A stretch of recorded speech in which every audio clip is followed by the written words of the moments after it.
Hello, and welcome to this segment on leading effective boards and committees.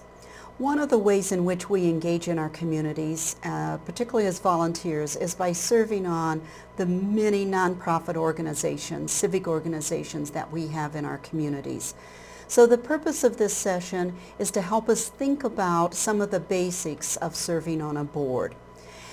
Because there is so much to talk about board service, I've broken it into three major segments, talking about the purpose of an organization, how a board is structured, and then how the board does its work. And first I'm going to start with the board purpose and the responsibilities of the board. Boards have the formal legal authority of an organization to make the decisions, and there are four major responsibilities that board members have. One is being a trustee of that organization. In other words, when you are a board member, are responsible for the well-being of that organization. You're the caretaker, if you will. Also the financial management, fulfilling the organization's mission, and also communication about that board. So we're going to be talking about each of these in a little more detail. I always start with the mission or the purpose of an organization.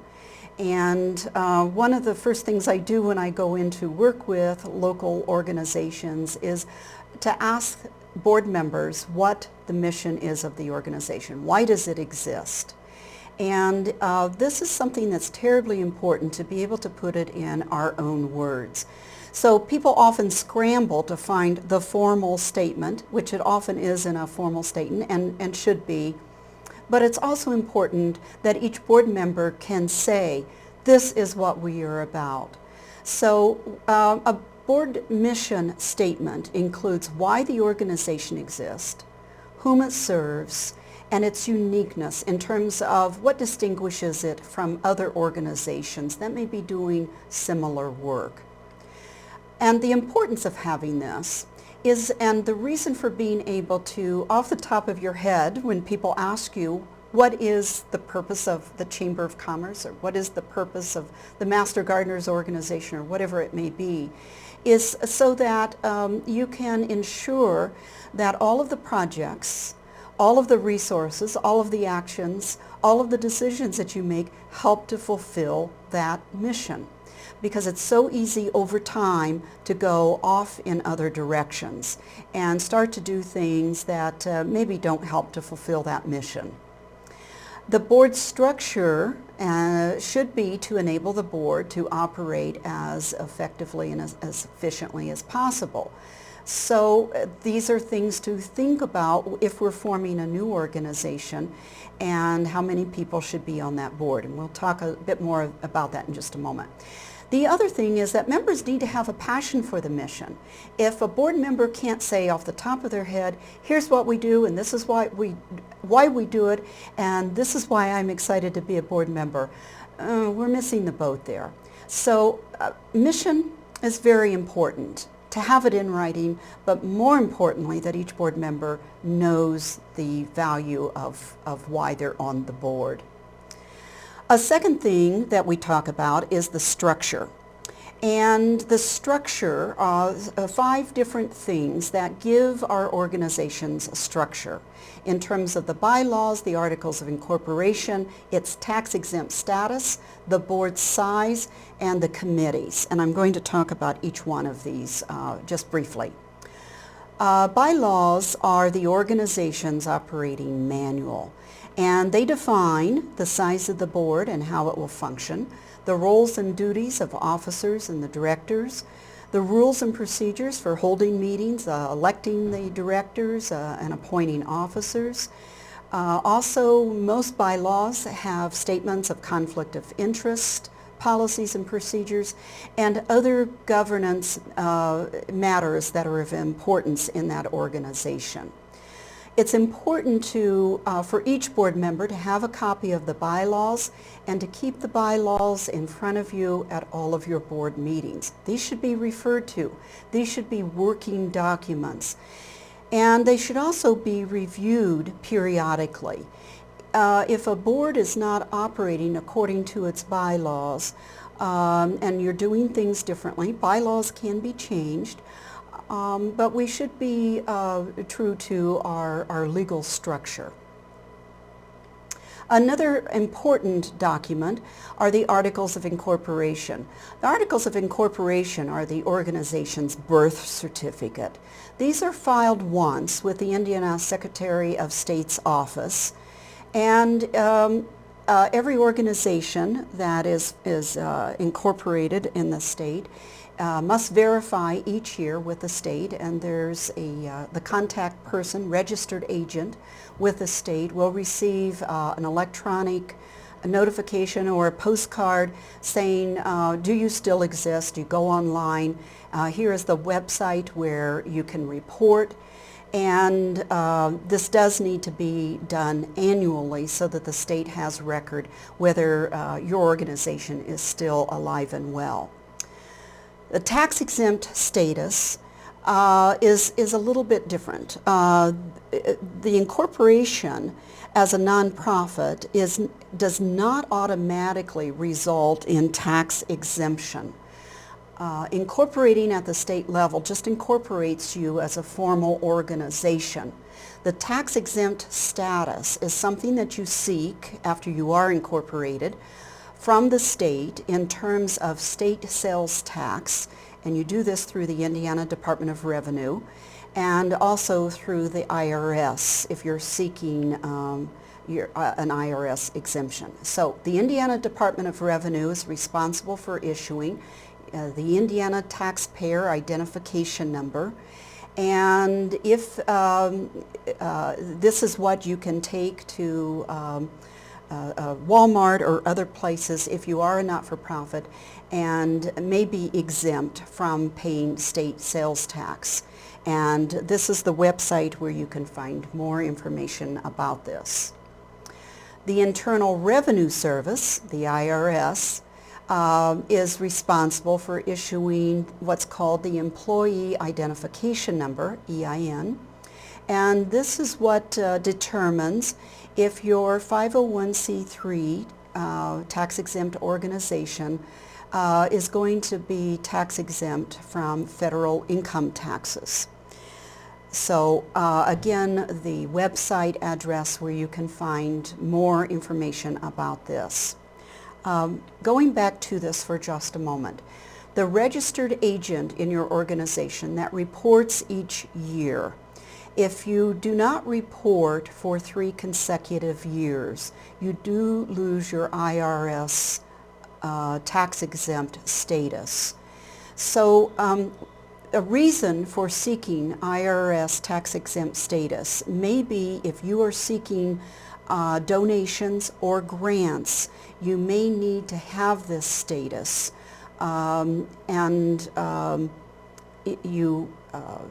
it's usually best to work through an attorney to help you obtain this.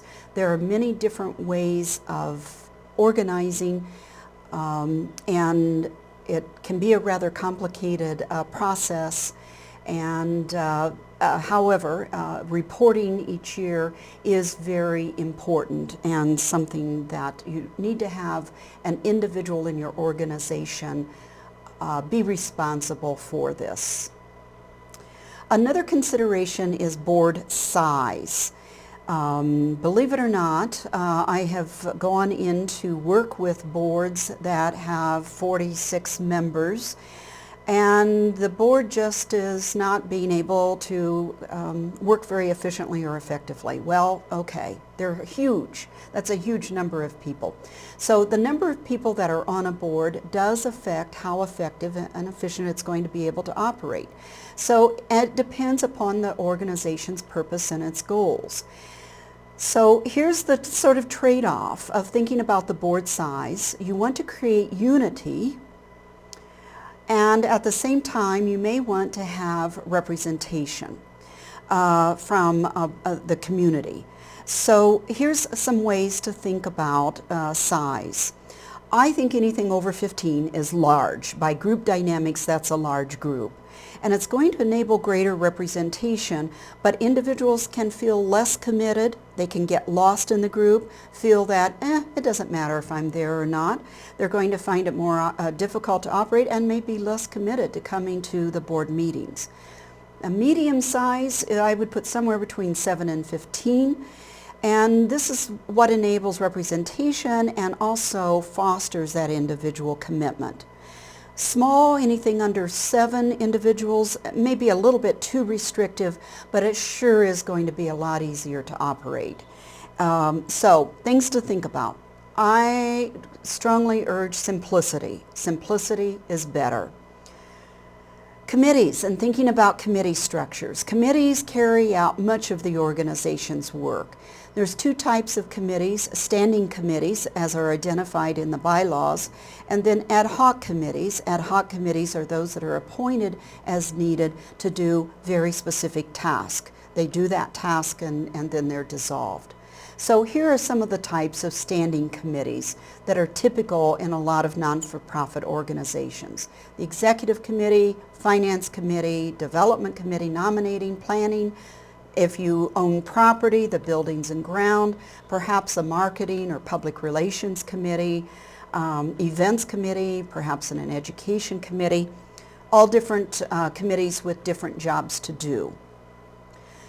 So a board also creates processes that enables it to be effective. And there's many things to think about here in terms of how do we do our work. So when I say board processes, it's about how the board does its work. And these are some of the things I'm going to go over very, very briefly. First and foremost is creating an effective board. And it's always a trade-off in terms of wanting diversity, in terms of skills, representation in the county, different ways of thinking, many ways of thinking about diversity, and at the same time having unity. So we tend to seek diversity in those skills, talents, expertise that the board may need to accomplish the organization's mission, or representation from various communities or other organizations, connections to others, age, gender, ethnicity. We seek unity, however, in terms of individuals' interest and commitment to the organization's mission, its purpose. Before accepting a board position, these are things I think a board needs to think about in terms of what are they expecting of board members. So having this in writing to give to individuals before they accept a board position. And I say this because many people accept board positions because they feel it's an honor to be asked. No. Serving on a board is about rolling up your sleeves, committing a lot of time, perhaps a lot of financial resources, certainly being committed. It's no honor in serving on a board. It's about hard work. So, to make sure that individuals understand this and you're getting the kind of board members that you want, I think it's important to put this in writing. And how committed am I to serving the board's goals? Do I have the time, energy, and resources to commit? I see over and over and over again people with wonderful intentions, and there is no way, no how they are going to have the time to make a commitment. It's not fair, and it's going to lead to a lot of frustration for both them and the board. What does the board expect of me? What do I expect of the board? Am I going to be able to attend board meetings? How willing am I to perform work outside of the board meetings? Do I understand the functions of the board? Am I able to take criticism? And will I hang in there when times are tough, or we meet financial difficulties, or we're up against some major controversy?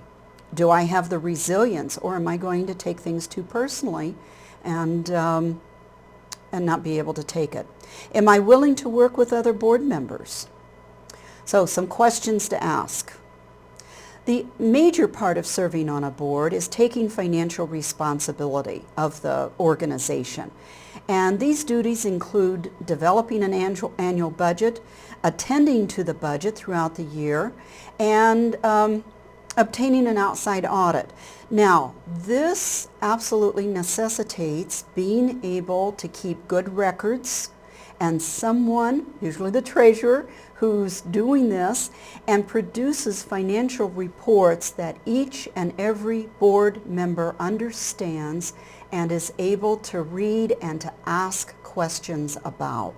So if the financial reports, first of all, are not being kept in a way that is professional and is revealing of all of the financial responsibilities, that is the board's responsibility to ensure that this does happen and that each and every board member can read the financial reports and understand the status, the financial status of the organization.